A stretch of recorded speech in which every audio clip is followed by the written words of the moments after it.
গোপালগঞ্জের ঐতিহ্যবাহী ব্রোঞ্জের গহনা জিআই পণ্যের স্বীকৃতি পেয়েছে।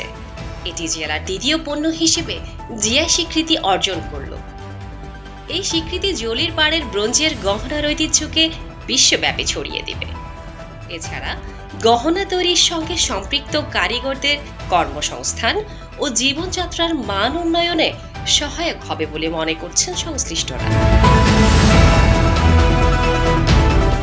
জানা গেছে, চলতি বছরের 12 মার্চ জুয়েলির পাড়ের ব্রোঞ্জের গহনার জিআই পণ্যের স্বীকৃতি চেয়ে জেলা প্রশাসনের পক্ষ থেকে সংশ্লিষ্ট মন্ত্রণালয় ও দফতরগুলোতে আবেদন করা হয়। এর আগে গোপালগঞ্জের রসগোল্লা জেলার প্রথম পণ্য হিসেবে জিআই স্বীকৃতি পায়। ব্রোঞ্জের গহনা তৈরির পল্লীটি প্রায় 100 বছর আগে গড়ে ওঠে। পরে এটি সারা জলির পাড় ইউপির ঘরে ঘরে ছড়িয়ে পড়ে। এ পল্লীকে কেন্দ্র করে এখানে ব্রোঞ্জ মার্কেট প্রতিষ্ঠিত হয়। তখন জলির পাড়ের ব্রোঞ্জের গহনার সুখ্যাতি সারা দেশে ছড়িয়ে পড়ে। দেশের গণ্ডি পেরিয়ে এটি বিদেশের বাজারে ছড়িয়ে যায়। কিন্তু এ শিল্পে আধুনিকতার ছোঁয়া লাগেনি।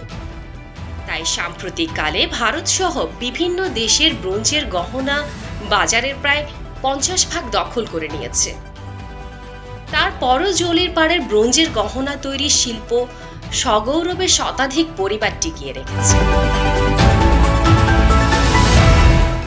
ই কমার্স ডেভেলপমেন্ট সেন্টারের সভাপতি কাকলি তালুকদার বলেন, ব্রোঞ্জের পণ্য হিসাবে বাংলাদেশ এটাই প্রথম পণ্য যা বাণিজ্যকরণ করা হচ্ছে।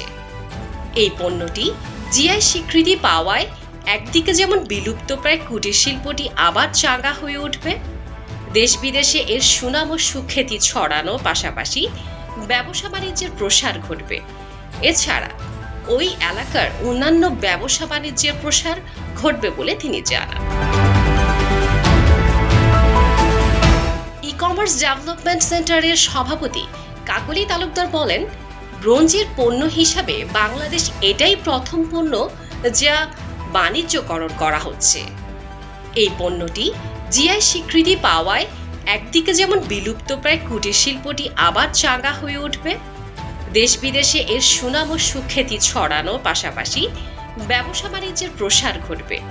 এছাড়া ওই এলাকার অন্যান্য ব্যবসা বাণিজ্যের প্রসার ঘটবে বলে তিনি জানান।